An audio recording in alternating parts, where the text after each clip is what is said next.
नमस्ते दोस्तों, आज की इस कहानी में आपका स्वागत है। मेरा नाम विराट है और मैं गुजरात का रहने वाला हूँ। यह कहानी मेरी और मेरी मम्मी की है, जो एक सच्ची घटना पर आधारित है। मैं आप सबके सामने यह बताना चाहता हूँ कि कैसे मैंने अपनी मम्मी को तैयार किया, जबकि उनका मन नहीं था। तो दोस्तों, इस कहानी को दिल थाम कर सुनिएगा। दोस्तों, हमारे परिवार में मैं, मेरे पापा और मेरी मम्मी और मेरी एक छोटी बहन है। मेरे पापा का नाम ब्रिज मोहन है और वह एक प्राइवेट कंपनी में काम करते हैं। और मेरी मम्मी का नाम शालिनी है, वह एक गृहिणी है। और मेरी छोटी बहन का नाम अनुष्का है और वह हाई स्कूल में पढ़ती हैं। और मेरा नाम तो आपको पता ही होगा। तो चलिए आज बढ़ते हैं। मम्मी पापा की लव मैरिज हुई थी और वह दोनों ही काफी शिक्षित हैं, इसलिए हमारे घर का माहौल काफी खुला और आधुनिक है। अगर मम्मी की बात करूं तो वह अपने शरीर का बहुत ध्यान रखती हैं और अच्छी तरह से शिक्षित होने के कारण शर्ट, जीन्स और टॉप पहनना उनके लिए आम बात है। मम्मी अपनी फिटनेस का ध्यान रखने के कारण काफी आकर्षक और खूबसूरत दिखती हैं। मैं घर में उनका इकलौता बेटा हूँ, इसलिए मुझे हमेशा बहुत प्यार मिला है और पापा मम्मी कभी मुझे नाराज नहीं करते हैं। जब भी समय मिलता है हम चारों मिलकर खुलकर बातें करते हैं। तो ये कहानी शुरू होती है जब मैं कॉलेज में था। मेरी परीक्षाएं खत्म हो चुकी थीं और गर्मियों की छुट्टियां चल रही थीं। उस समय मेरी बहन का भी छुट्टियां चल रही थीं। चूंकि मैं कभी रिश्तेदारों के यहाँ रहने नहीं गया था, इसलिए मैंने छुट्टियां घर पर ही छुट्टियां बिताने का फैसला किया। हालांकि मेरी बहन नानी के घर जाने की जिद करने लगी थी, इसलिए पापा ने उसे नानी के घर छोड़ आए। मुझे घर पर छुट्टियां बिताने में कोई परेशानी भी नहीं थी, क्योंकि मैं घर पर लैपटॉप में गेम खेलता और मोबाइल पर टाइम पास करता रहता था। एक दिन मैं लैपटॉप पर गेम खेल रहा था और उस समय घर की काम वाली बाई छुट्टी पर गई हुई थी, इसलिए मम्मी ही सारे काम कर रही थी। पापा सुबह ऑफिस चले गए थे और मम्मी घर के काम निपटा रही थी। उन्होंने उस दिन राजस्थानी ड्रेस पहना हुआ था और चूंकि वे घर पर ही थीं, इसलिए उन्होंने दुपट्टा नहीं लिया था। इस समय मम्मी मेरे कमरे में आई और झाड़ू लगाने लगी। मैं बेड पर बैठा गेम खेल रहा था। जैसे ही मम्मी कमरे में आई और झाड़ू लगाने लगी, मैंने उनकी ओर ध्यान देना शुरू किया। चूंकि उन्होंने दुपट्टा नहीं लिया था, कुछ चीजें साफ दिखाई दे रही थीं। अचानक मम्मी ने मेरी ओर देखा और बोली, उठ, मुझे बेडशीट ठीक करने दे और फिर अपना गेम खेलना। फिर मैं तुरंत दूसरी तरफ देखने का नाटक करने लगा और फिर उठकर बाथरूम में चला गया। बाथरूम में जाकर मैंने सोचा कि कहीं मम्मी ने मुझे देखते हुए देख तो नहीं लिया। उस समय मैं डर गया था, लेकिन मेरे मन में कई तरह के विचार चलने लगे थे। मैं समझ नहीं पा रहा था कि जो मैंने देखा और सोचा वह सही था या गलत। फिर मैं बेडरूम में वापस आकर बैठ गया, लेकिन अब मेरा ध्यान गेम खेलने में नहीं लग रहा था। बेडशीट ठीक करके मम्मी किचन में चली गई थी। तब मुझे राहत मिली कि मम्मी को कुछ शक नहीं हुआ। फिर मैंने अपना लैपटॉप बंद कर दिया और मोबाइल पर टाइम पास करने लगा। अचानक मुझे एक नोटिफिकेशन आया और मैंने उस पर क्लिक किया। वहां मुझे कई कहानियां दिखीं, जिनमें एक कहानी माँ और बेटे के बारे में थी। मैंने वह कहानी पढ़ी जिसमें बेटा अपनी माँ के साथ किस तरह आनंद मनाता है। वह कहानी पढ़कर मेरे मन में भी कुछ वैसा ही ख्याल आने लगा। तब मैं बाथरूम में जाकर अपनी मम्मी के बारे में सोचते हुए हाथ से कुछ किया। फिर बाहर आया तो देखा कि उधर मम्मी किचन में खाना बना रही थी और फिर मैं फ्रिज से पानी की बोतल निकालते हुए मम्मी को देख रहा था। वे मेरी तरफ पीठ करके खड़ी थीं और मैं उन्हें ध्यान से देख रहा था। उनका ध्यान खाना बनाने में था, इसलिए उन्हें पता नहीं चला कि मैं उन्हें किस तरह देख रहा हूँ। और तभी अचानक मम्मी पीछे मुड़ी और मेरी तरफ देखते हुए बोली, क्या रे विराट, क्या हुआ, क्या देख रहा है? मैं घबरा गया और स्थिति संभालते हुए बोला, कुछ नहीं मम्मी, मैं देख रहा था कि मेरी प्यारी मम्मी कितनी मेहनत करती है, सुबह से लेकर रात तक। यह सुनकर मम्मी को बहुत अच्छा लगा और उसने कहा, हाँ बेटा, कुछ सालों में तुम्हारी भी पत्नी आ जाएगी मेरी मदद करने के लिए। और मम्मी हंस पड़ी। इतना कहकर मैं अपने बेडरूम में चला गया और सोचा कि मम्मी को क्या पता कि मैं उसे ही देख रहा था और क्या सोच रहा था। इस तरह मम्मी को देखते देखते कुछ दिन निकल गए और तब मैंने सोचा कि सिर्फ देखने से कुछ नहीं होगा, कुछ प्लान बनाना पड़ेगा। ऐसा सोचते सोचते शाम हो गई और पापा ऑफिस से घर आ गए। उन्होंने कहा कि ऑफिस के काम के लिए मुझे 10 दिनों के लिए विदेश जाना पड़ेगा। यह सुनकर मैं मन ही मन बहुत खुश हुआ और मैंने सहमति में सिर हिला दिया।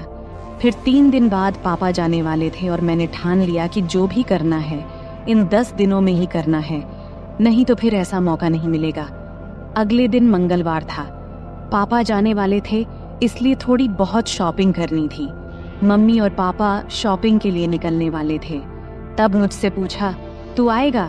तो मैंने मना कर दिया और कहा, आप लोग जाओ, मैं गेम खेलूंगा। फिर वे दोनों चले गए और उनके जाते ही मैंने दरवाजा लॉक किया और उनके बेडरूम में गया।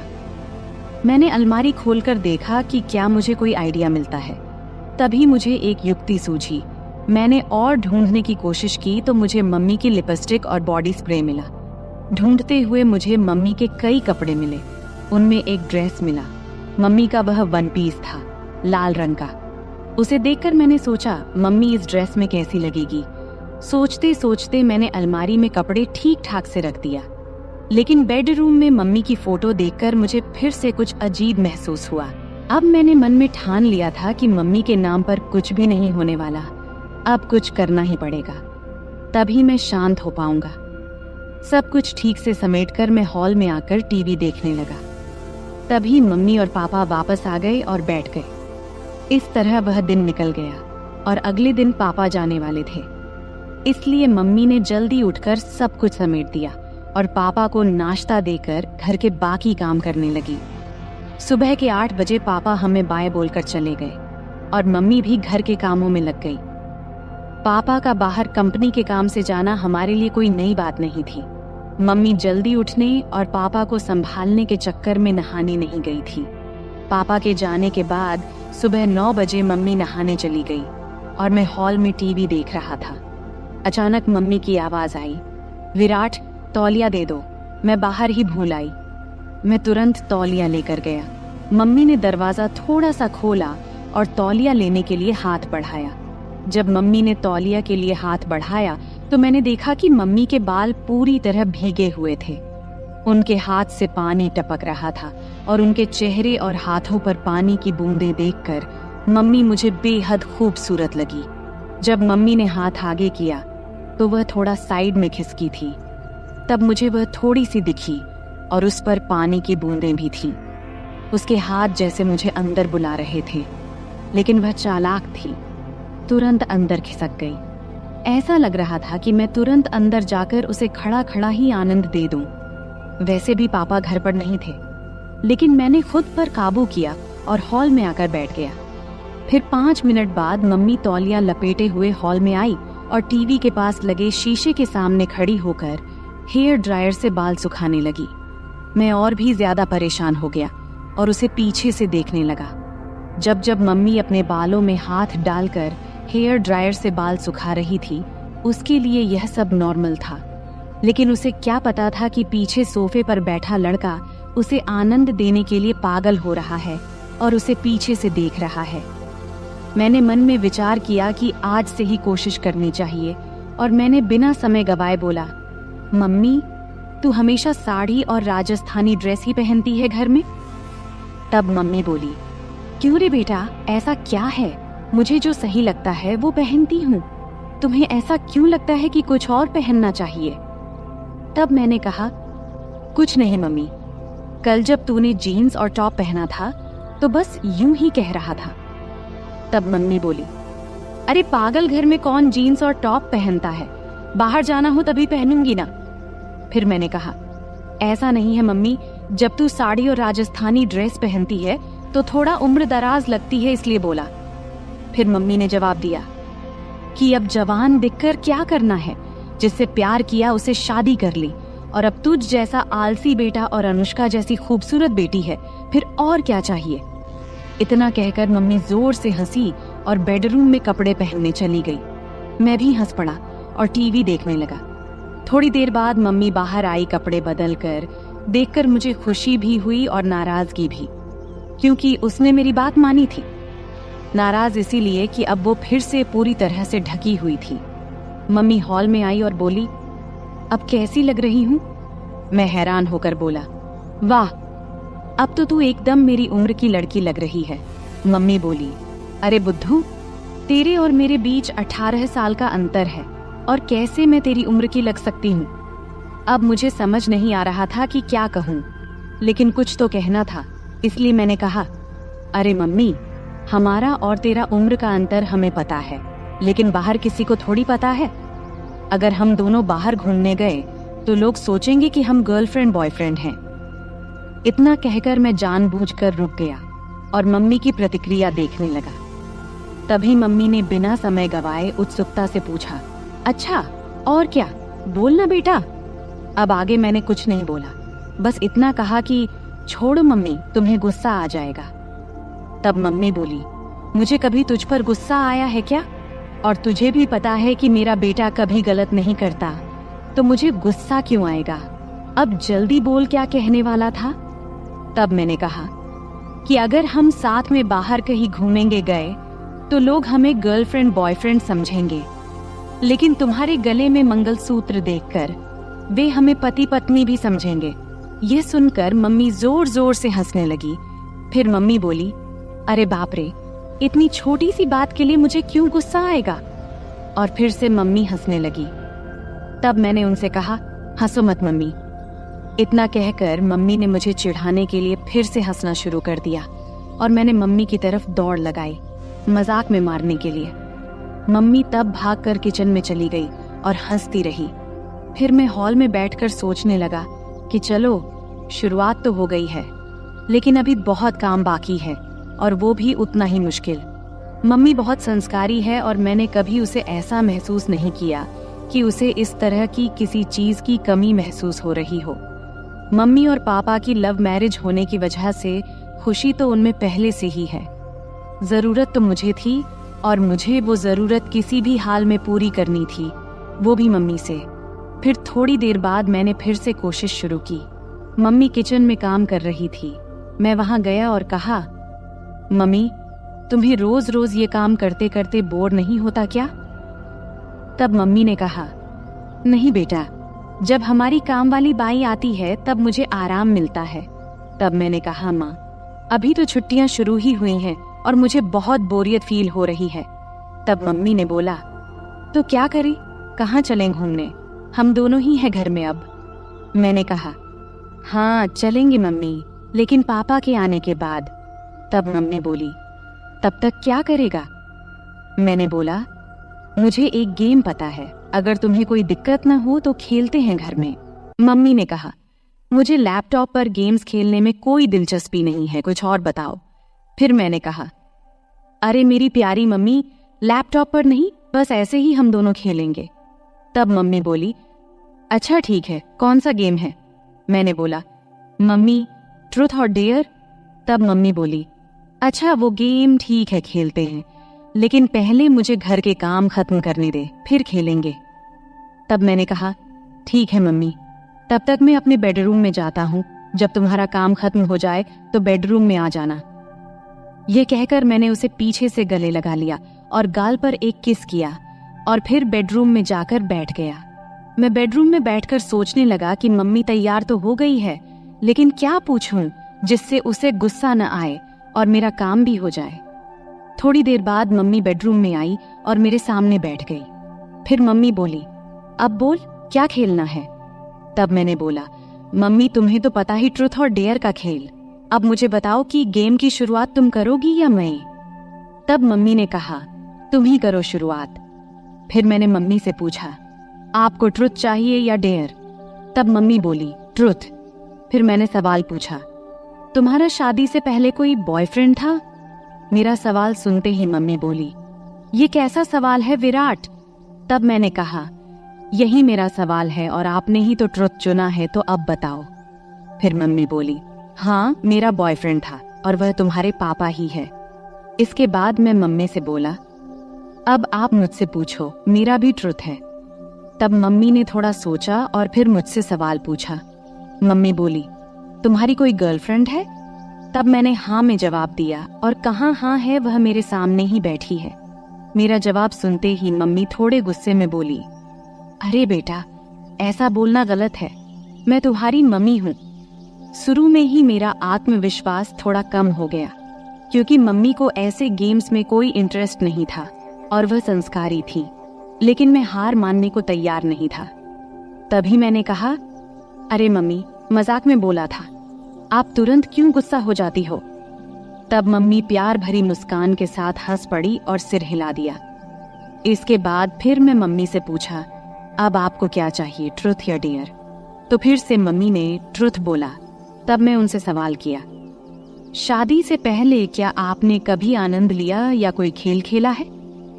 तब मम्मी गुस्से में बोली, विराट, ये ज्यादा हो रहा है। मुझे नहीं लगता कि तुम्हें ऐसे सवाल पूछने चाहिए। अब हमें यहीं रखना चाहिए। इस पर मैं कहा, अरे मम्मी, हम अच्छे दोस्त हैं और मुझे नहीं लगता कि तुम मुझसे कुछ छुपा सकती हो। अगर तुम मुझसे प्यार करती हो और मुझ पर विश्वास है तो। फिर मम्मी बोली, लेकिन बेटा, तुम मेरे बेटे हो और ये बातें सही नहीं है।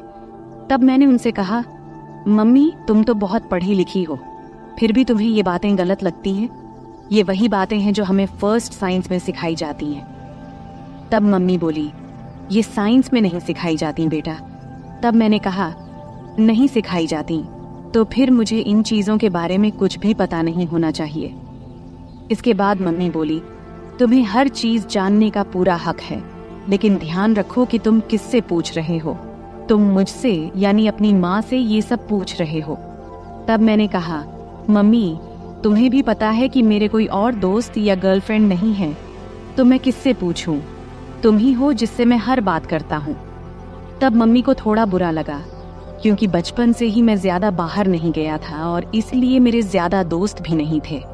उसे समझ में आ गया कि मैं नहीं मानूंगा, तो वह बात करने के लिए तैयार हो गई। तब मम्मी बोली, हाँ, हमने कई बार वैसे किया है और एक बार आनंद भी लिया था। तब मैंने कहा, मम्मी, इतनी छोटी सी बात के लिए कितना समय लिया? इस पर मम्मी बोली, अब तो खुश हो ना? फिर मम्मी थोड़ी मुस्कुराई और बोली, अब तुम बताओ, तुम्हें क्या चाहिए, ट्रुथ या डेयर? तब मैंने उनसे कहा, डेयर। इसके बाद मम्मी ने सवाल किया, क्या तुमने कभी किसी को किस किया है? तब मैंने कहा, नहीं, लेकिन अगर कोई लड़की तुम्हारी तरह दिखने वाली और तुम्हारे जैसी मिली तो जरूर करूंगा। इस पर मम्मी बोली, क्या? अभी तो तुम कह रहे थे कि मैं तुम्हारी गर्लफ्रेंड हूँ और अब फिर कह रहे हो कि अगर कोई और मिली तो करोगे। इतना सुनते ही मैंने बोला, तो क्या तुम्हें किस करूं? तब मम्मी बोली, हाँ, लेकिन गाल पर। मैंने कहा, नहीं, मुझे कहीं और चाहिए। अब मम्मी बहुत गुस्सा हो गई थी और मुझे डांटने लगी, लेकिन फिर भी मैंने हार नहीं मानी, क्योंकि मुझे पता था कि अगर अब रुक गया तो फिर कभी मम्मी से बात नहीं कर पाऊंगा। किसी तरह मम्मी को शांत किया और गेम फिर से शुरू किया। मैंने कहा, ठीक है मम्मी, गाल ही सही, अब मैं करूं? तब मम्मी बोल, हाँ, जल्दी करो। तब मैंने मम्मी के पास गया और कुछ देर देखता ही रहा। फिर मैंने वह किया जो मुझे नहीं करना चाहिए था। फिर धीरे धीरे मम्मी को तैयार करके मैंने मजा लेना शुरू कर दिया। अभी थोड़ा सा लिया था, तभी मम्मी ने मुझे रोकने की कोशिश की। तब मैंने महसूस किया कि मैं अपनी हदें पार कर रहा हूँ। इस समय मम्मी की आंखों में नाराजगी और चिंता साफ झलक रही थी। उन्होंने मुझे प्यार से समझाते हुए कहा, विराट, ये सब बातें एक मजाक तक ठीक हैं, लेकिन माँ बेटे के रिश्ते की एक मर्यादा होती है, हमें उसे पार नहीं करना चाहिए। मैंने मम्मी की बात को गंभीरता से लिया। मुझे भी एहसास हुआ कि मम्मी का दिल दुखाना गलत था। मैंने मम्मी से तुरंत माफी मांगी और उनसे वादा किया कि अब मैं ऐसा कोई मजाक नहीं करूंगा जिससे हमारे रिश्ते में कोई दूरी आए। मम्मी ने मेरी माफी को स्वीकार करते हुए मुझे गले लगा लिया और कहा, बेटा, मैं हमेशा तुम्हारी दोस्त रहूंगी, लेकिन हमें यह भी याद रखना चाहिए कि हमारे रिश्ते की कुछ सीमाएं होती हैं। तब मैंने मम्मी से कहा, हाँ मम्मी, अब मैं समझ गया हूँ, मैं आपको कभी दुखी नहीं करूंगा। इसके बाद हम दोनों ने हंसते हुए फिर से सामान्य बातचीत शुरू की। अब मम्मी ने मुझे मेरे दोस्तों के साथ अधिक समय बिताने की सलाह दी और कहा कि जीवन में रिश्तों की मर्यादा और सम्मान बनाए रखना बेहद जरूरी है। इस बातचीत ने मुझे यह सिखाया कि मजाक की भी एक सीमा होती है और रिश्तों में आपसी समझ और सम्मान होना चाहिए। अंत में हम दोनों ने एक दूसरे के साथ हंसते हुए खेल खत्म किया और यह वादा किया कि हमारे बीच दोस्ती और प्यार हमेशा बना रहेगा, लेकिन रिश्तों की मर्यादा को भी कभी नहीं भूलेंगे। तो दोस्तों, यह थी हमारी आज की छोटी सी कहानी। आपको यह कहानी कैसी लगी कमेंट करके जरूर बताएं। अगर आपको यह कहानी पसंद आई हो तो इसे लाइक करें और अपने दोस्तों के साथ शेयर करें। आगे भी ऐसी ही रोमांचक कहानियों के लिए हमारे चैनल को सब्सक्राइब करें और बेल आइकन दबाना न भूलें ताकि आप हमारी कोई भी कहानी मिस न करें। धन्यवाद। यह कहानी काल्पनिक है, इसे किसी गलत उद्देश्य से न लिया जाए। अरे, मैं तुमसे कुछ पूछ रही हूँ बेटा, तुम्हारा ध्यान कहाँ है? नीचे बैठकर सब्जी काटते हुए माँ बोली। तब मेरा ध्यान कहीं और था। फिर झट से ध्यान भटकाते हुए बोला, क्या कह रही थी माँ? तब दोबारा से माँ ने कहा, मैं ये कह रही थी कि आजकल तुम्हारा काम बहुत बढ़ गया है, ऐसा लगता है। मैंने जवाब देते हुए कहा, हाँ माँ, काम तो बहुत बढ़ गया है, अब तो समय ही नहीं मिलता, इसलिए अभी मैं ग्राहकों की डिमांड पूरी करने में लगा हूँ।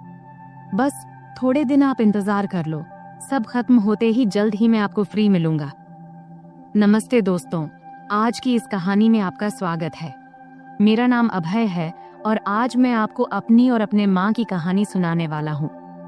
मेरे माता पिता का तलाक उनकी शादी के 5वें साल में ही हो गया था। उस समय मेरी उम्र सिर्फ 4 साल थी और मेरी माँ 24 साल की थी। तब मेरे नाना ने मेरी माँ से उनकी दूसरी शादी के लिए कहा, लेकिन तब माँ ने साफ साफ शादी से मना कर दिया था। तब कोर्ट के फैसले के अनुसार पापा हर महीने 40,000 रुपए और रहने के लिए एक घर दिए थे, जिससे हमारी सारी जरूरतें पूरी हो जाती थीं। तब हम एक सोसाइटी में एक बेडरूम और एक किचन के फ्लैट में रहते थे। तब घर में सिर्फ मैं और माँ ही थे, इसलिए हम दोनों एक दूसरे से ही बातें किया करते थे। मेरी माँ का स्वभाव थोड़ा सख्त था, लेकिन हम दोनों एक दूसरे का ख्याल अच्छे से रखते थे। अब मेरी उम्र 28 साल है और मेरी माँ 48 साल की है। मैंने ग्रेजुएशन के बाद फैशन डिजाइनिंग का कोर्स किया था और एक बड़े डिजाइनर के साथ काम करना शुरू किया। वहां से बहुत कुछ सीखने के बाद मैंने अपना खुद का सिलाई की दुकान खोला, जो धीरे धीरे अच्छा चलने लगा। अब मेरे पास बस टेलर काम करते हैं। एक दिन सुबह माँ सब्जी काट रही थी, तब उन्होंने मुझसे पूछा, अभय, तुम किस तरह के कपड़े बनाते हो? मैंने कहा, लेडीज के सभी तरह के कपड़े। क्यों माँ, क्यों पूछ रही हो? उन्होंने कहा, ऐसे ही रे। फिर माँ ने पूछा, साड़ियाँ, ब्लाउज, साया, घाघरा चोली, ये सब भी बनाते हो क्या? मैंने कहा, हाँ माँ, सब बनाते हैं। फिर माँ ने कहा, तब तो तुम्हारे सिलाई की दुकान में रोजाना बहुत सारे महिलाएं आती होंगी। इस पर मैंने कहा, हाँ माँ, बिजनेस किया है तो पुरुष, महिलाएं सब तो आएंगी ही ना। फिर आगे माँ ने पूछा, तो बेटा महिलाएं का नाप कौन लेता है? कोई आदमी रखा है क्या?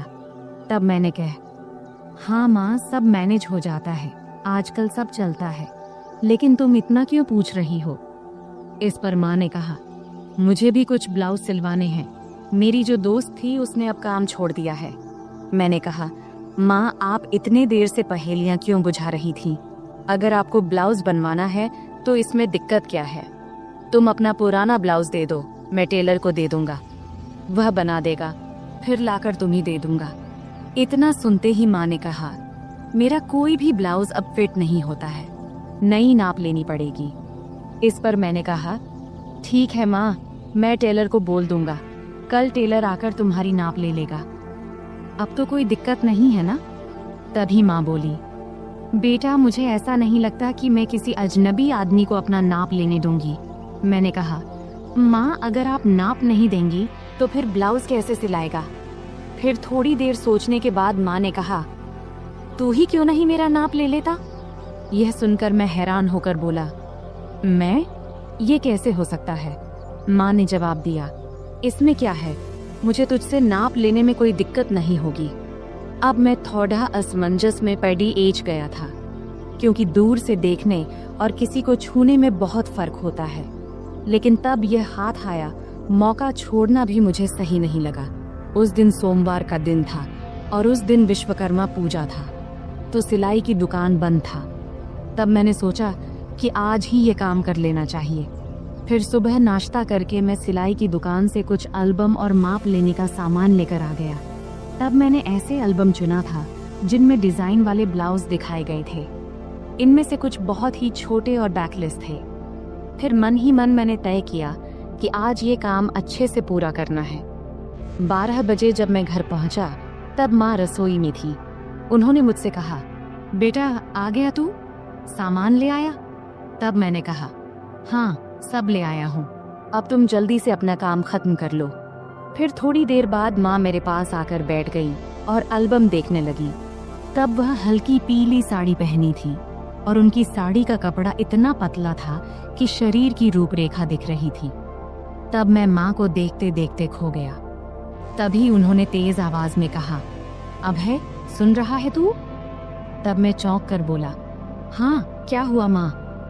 तब माँ ने एल्बम दिखाते हुए कहा, इतने छोटे ब्लाउज कैसे पहन सकती हूँ मैं, मुझे ये डिजाइन पसंद नहीं है। तब मैंने समझाया, अरे ये सब तो बस डिजाइन दिखाने के लिए है, तू वैसे ही सिलवा लेना जैसा तुझे पसंद हो। फिर थोड़ी बहस के बाद माँ मान गई और बोली, ठीक है चल अंदर माप ले ले। तब हम बेडरूम में गए।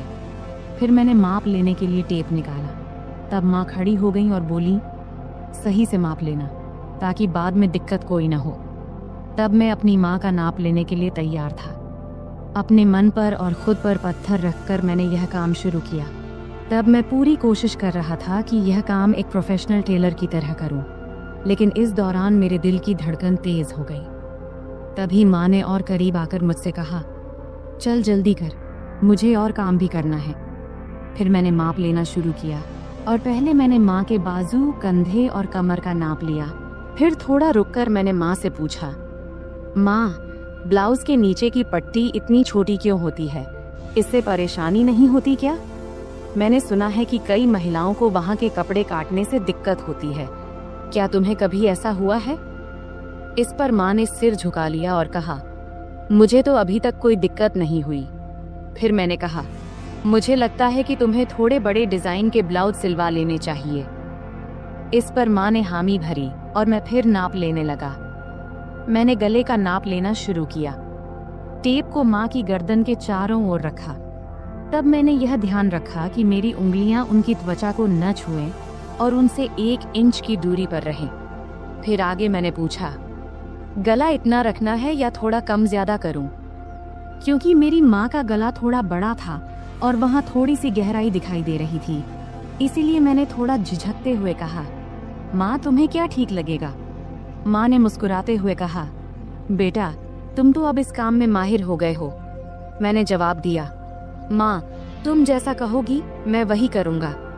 फिर माँ ने फिर कहा, टेप को इतना दूर क्यों रखा है, इसे सही जगह पर रखो तभी नाप सही आएगा। ये कहते हुए माँ ने टेप को अपने हाथ से सही जगह पर लगा दिया। इस दौरान मेरे हाथ पहली बार माँ की गर्दन को छू गए। तब मुझे ऐसा लगा जैसे मुझे जोर का झटका लगा हो, लेकिन मैंने खुद पर काबू रखा और उस पल का पूरा आनंद लिया। तभी माँ ने कहा, ये पुराने ब्लाउज अब टाइट हो गए हैं, अब मैं थोड़ा ऊंचे और गहरे गले के ब्लाउज सिलवाने की सोच रही हूँ। तुम्हें क्या लगता है? अभय तुम तो इतनी महिलाओं के कपड़े सिलते हो, बताओ मेरे शरीर के हिसाब से क्या और कैसे अच्छा लगेगा। तब मैंने सोचा कि अगर मैंने अब आगे कदम नहीं बढ़ाया तो मैं अपने आप तक ही सीमित रह जाऊंगा। इसीलिए मैंने अलग अलग तरकीबें आजमाने का फैसला किया। मैंने माँ को बड़ी सहजता से अपने सिलाई की दुकान में बनने वाले अलग अलग डिजाइन के ब्लाउज के बारे में बताने और समझाने का सोचा।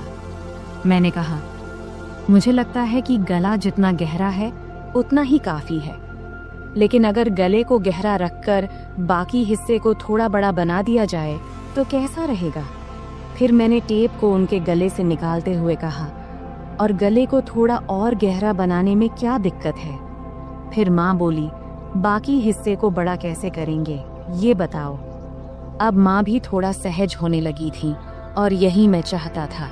मैंने कहा, 1 मिनट रुकिए, मैं आपको समझाता हूँ, लेकिन उससे पहले आखिरी माप ले लेने दीजिए। फिर मैंने कहा, आप दोनों हाथ को थोड़े ऊपर उठाओ। अब मैं उसके पीछे जाने वाला था।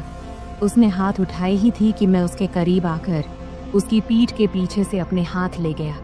फिर मैंने उसके कंधों पर हाथ रखा और उसे धीरे धीरे उसकी कमर के बीच तक लाकर नाप लिया और बोला, माँ, यह 34 इंच आ रहा है। चलो एक काम करते हैं, 33.5 या 34.5 ही ले लेते हैं। वैसे भी सिलाई करते वक्त अलग अलग डिजाइन के लिए थोड़ा बहुत अंतर रखना पड़ता है। फिर मैंने माँ से पूछा, माँ, क्या आपको बुरा लग रहा है माप लेने से? माँ ने जवाब दिया, नहीं बेटा, ज्यादा नहीं। फिर मैं थोड़ा झिझकते हुए उसकी साड़ी के 34 इंच का माप लेते हुए बोला, माँ अब बता, तेरा माप तो लगभग सब सही है। उसने कहा, थोड़ा टाइट लग रहा है बेटा।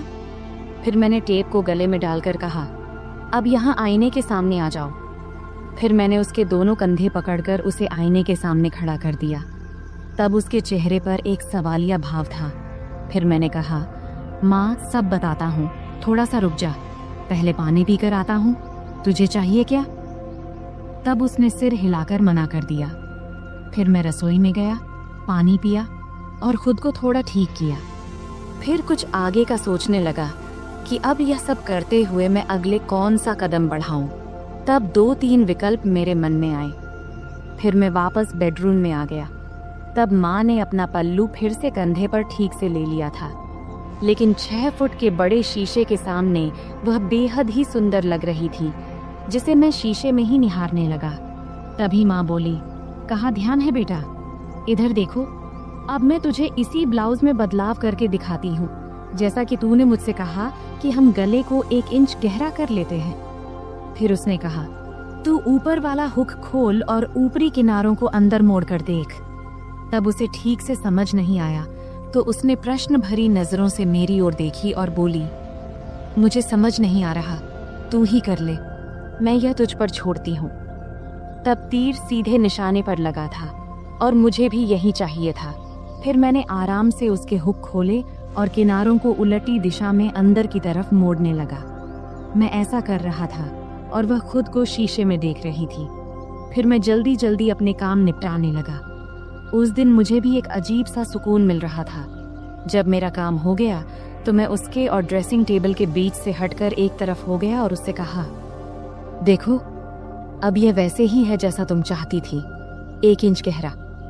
क्या लगता है, अब बताओ। फिर माँ ब्लाउज की तरफ देखने लगी और मुझसे बोली, अब है, तुझसे सच कहूँ तो ऐसे गले में मुझे बहुत आराम महसूस होता है।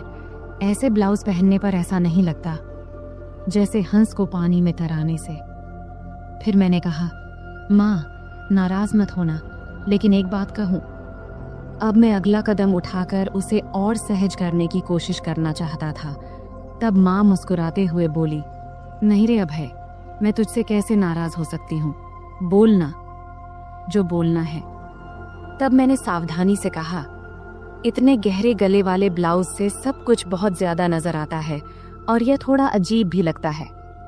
यह सुनते ही माँ ने अपने ब्लाउज की 3 इंच अंदर की तरफ मोड़ी और हंसते हुए बोली, मुझे कौन देखने वाला है अभय, घर पर तो हम दोनों ही रहते हैं और बाहर मुझे बहुत कम ही जाना पड़ता है। वैसे भी तुम्हारे सामने मुझे कोई दिक्कत नहीं होती। मैंने कहा, माँ, मुझे यह जरूरी लगा कि आपको बता दूं, फिर आप जैसा बोलोगी वैसा ही होगा। इस पर माँ मुस्कुराई और बोली, ठीक है बाबा, अब तुम करो। फिर मैंने कहा, मैं तुम्हें वैसे ही ब्लाउज दिखाता हूँ जैसा मैं बता रहा था। उसके बाद मैं उसके एकदम सामने गया। जैसे ही मैं उसके पास गया, वह थोड़ा आगे बढ़ी। फिर मैंने ब्लाउज का हुक वापस लगाने के लिए ब्लाउज को ठीक करना शुरू किया। फिर फोटो लेने के बाद मैंने उसे वापस सही से पहना दिया। फिर मैंने उसके दोनों कंधों के पास से ब्लाउज के किनारे पकड़ा और हल्का सा खींचा ताकि उसके कंधे साफ नजर आएं। ब्लाउज अब ढीला हो गया था और उसके कंधे लगभग उघड़ गए थे।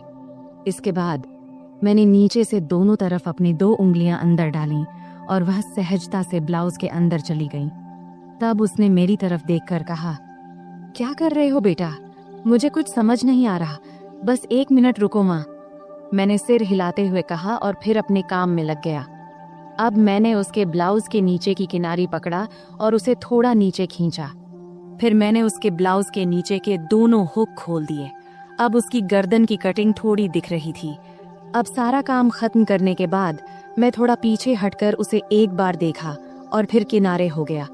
अब उसका गला बड़ा हो गया था, लेकिन ज्यादा गहरा नहीं था। तब मैंने नोटिस किया कि उसकी चेहरे पर संतोष नहीं दिख रहा था। शायद उसे और गहरे गले वाला चाहिए था। इसलिए मैंने पूछा, क्या हुआ माँ, ऐसा ठीक नहीं लग रहा क्या? तब माँ ने हाथ रखते हुए शरारती अंदाज में हंसते हुए बोली, नहीं रे, मुझे गहरा गला अच्छा लगता है, नहीं तो ऐसा लगता है जैसे किसी ने कसकर बांध दिया हो। तब उसकी बात सुनकर मुझे ऐसा लगा जैसे मुझे 440 वोल्ट का झटका लगा हो। फिर आगे वह बोली, अरे ये कई बार सिर्फ दूरी की वजह से होता है। एक काम करो, क्या तुम सिर्फ ब्लाउज में ही माप ले सकते हो? वैसे भी मुझे ऐसा एक ब्लाउज चाहिए जिसमें नीचे कुछ पहनने की जरूरत ना हो। अगर माप सही से लो तो बेहतर रहेगा। मैंने कहा, हाँ माँ, यह सही भी रहेगा, लेकिन बाकी ब्लाउज के लिए तो नीचे पहनना जरूरी होगा, नहीं तो वे टाइट हो जाएंगे। तब माँ ने सिर हिलाते हुए कहा, ठीक है, तुम यहीं रुको, मैं आती हूँ। फिर वह बाथरूम में चली गई और दरवाजा थोड़ा सा खुला ही छोड़ दिया। तब मन में ख्याल आया कि दरवाजे के पीछे से झांकूं, लेकिन मैंने संयम बनाए रखा, क्योंकि मैंने तय किया था कि धीरे धीरे माँ को अपने सामने सहज बनाना है। फिर 5 मिनट बाद माँ बाहर आई और मेरे सामने आकर खड़ी हो गई। तब एक पल के लिए मैंने उसकी ओर देखा और देखकर हैरान रह गया, लेकिन मैंने कोई प्रतिक्रिया नहीं दिया और अपने काम में लग गया। फिर मैंने कहा, माँ, अब हम सिर्फ तुम्हारी पीठ का ही माप लेंगे, क्योंकि फर्क वहीं से पता चलेगा। तब माँ ने हल्के से मुस्कुराते हुए पूछा, क्या रे, तुम लोग सिलाई की दुकान में भी औरतों को ऐसे ही कपड़े उतरवाने को कहते हो क्या? फिर आगे माँ ने अपना हाथ मेरे कंधे पर रखते हुए और शरारती अंदाज में हंसते हुए बोली, तुम्हारी तो मौज है बेटा, इतनी सारी औरतों को संभालने का काम मिलता है। इस पर मैंने जवाब दिया, माँ, मजा कैसा? मैं तो अब कुछ खास औरतों को छोड़कर माप लेना बंद कर चुका हूँ। अच्छा, और ये क्यों? माँ ने पूछा। इस पर मैंने जवाब दिया, माँ, कुछ औरतें जो बड़े घरों की होती हैं या जो हमारी शुरुआती कस्टमर थीं, वे मेरे कारीगरों को माप नहीं लेने देती, इसलिए मुझे खुद ही लेना पड़ता है, तुझे लेना पड़ता है। यह कहती हुई माँ पलंग पर बिना आंचल के बैठ गई और फिर बोली, बेटा, तुम्हारी तो मन मोह लेती होगी इन औरतों ने। मैंने मुस्कुराते हुए कहा, नहीं माँ, मैं तो बिल्कुल प्रोफेशनल तरीके से काम करता हूँ। फिर माँ ने शरारती मुस्कान के साथ पूछा, लेकिन फिर भी तुम्हें उनका स्पर्श तो होता होगा ना, है कि नहीं? सच बता। इस पर मैं थोड़ा शर्माते हुए बोला, हाँ, होता है, लेकिन वे कुछ नहीं कहती, क्योंकि उन्हें मेरे सामने सुरक्षित महसूस होता है। फिर माँ ने हंसते हुए कहा, मेरा बेटा कितना समझदार है। ये कहते हुए उसने मुझे गले लगा लिया। इतनी ठंडी रात में उसके गले लगाने से उसकी गर्माहट मुझे महसूस होने लगी। फिर थोड़ा पांव खींचते हुए माँ ने पूछा, बेटा, तुमने ये सब बातें कहाँ से सीखी? मैंने कहा, माँ, इन औरतों से ही। वे इतने अलग अलग शब्द बोलती हैं कि क्या बताऊं। फिर माँ ने मजाक करते हुए कहा, अच्छा बेटा, तुम मुझे भी कुछ बताओ। तब मैंने कहा, नहीं माँ, तुम हंसोगी और कहोगी कि ये सब मुझे कैसे पता। माँ बोली, नहीं बेटा, मैं समझती हूँ कि तुम अब बड़े हो गए हो, लेकिन मुझे यह भी समझना है कि तुम्हें क्या पता है और क्या नहीं। फिर मैंने हिम्मत जुटाकर माँ से कुछ बातें साझा किया। तब माँ ने आत्मविश्वास से कहा, अरे बाबा, तुम्हें तो सब पता है। फिर मैंने हंसते हुए कहा, चलो छोड़ो ये सब, अब तुम्हारा नया डिजाइन वाला ब्लाउज लेकर आता हूँ। फिर मैंने उठते हुए पूछा, हाथ लगाऊं तो चलेगा ना? तब माँ ने खुद को सभ्य दिखाने की कोशिश करते हुए कहा, अरे हाँ बेटा, मुझे तुम पर पूरा भरोसा है। और क्या तुमने इतना जल्दी सब कुछ फिट कर लिया? फिर माँ ने थोड़े जोर से हंसते हुए कहा, बेटा देख ले, कहीं कुछ और लगाना बाकी तो नहीं है। तब उसके इस मजाक से मैं शर्म से लाल हो गया। अब वह पल भी आ गया था जिसका इंतजार था। फिर मैंने माँ को ड्रेसिंग टेबल के सामने खड़ा किया और खुद उसके पास जाकर खड़ा हो गया। फिर मैंने अपने दोनों हाथ नीचे लाते हुए कहा, देखो ये कितनी नीचे तक जा रहा है, इसका कारण इसका माप है। यह कहते हुए मैंने अपने दोनों हाथ उसके ब्लाउज के किनारे पर रख दिया तब मेरी धड़कन एकदम से तेज हो गई थी और हाथ भी हल्के से कांप रहे थे। मेरी माँ अभी भी उतनी ही क्यूट लग रही थी, भले ही वह थोड़ी बड़ी हो गई थी। फिर माँ ने अपना हाथ मेरे हाथ पर रखते हुए हल्का सा हिलाते हुए कहा, अभय, सच कहूँ तो मुझे इसमें कोई दिक्कत नहीं है। मैं इसे ब्लाउज पहनने को तैयार हूँ, लेकिन मेरी एक ही शर्त है, गला जितना गहरा हो सके उतना चलेगा। तभी मैंने हाथ हटाते हुए पूछा, माँ एक बात बताओ, तुम्हें और बाकी औरतों को गहरा गला ही क्यों पसंद आता है? नॉर्मल गला भी तो अच्छा लगता है। इस पर माँ ने मुस्कुराते हुए बोली, अरे बेटा, मुझे तो ये घर में ही पहनने हैं। घर में तो कोई दिक्कत नहीं है, इससे थोड़ा आरामदायक लगता है और गर्मी भी नहीं लगती। फिर माँ बोली, बेटा तुम एक बात बताओ, अगर गला बहुत गहरा हुआ तो पट्टी दिखेगी क्या?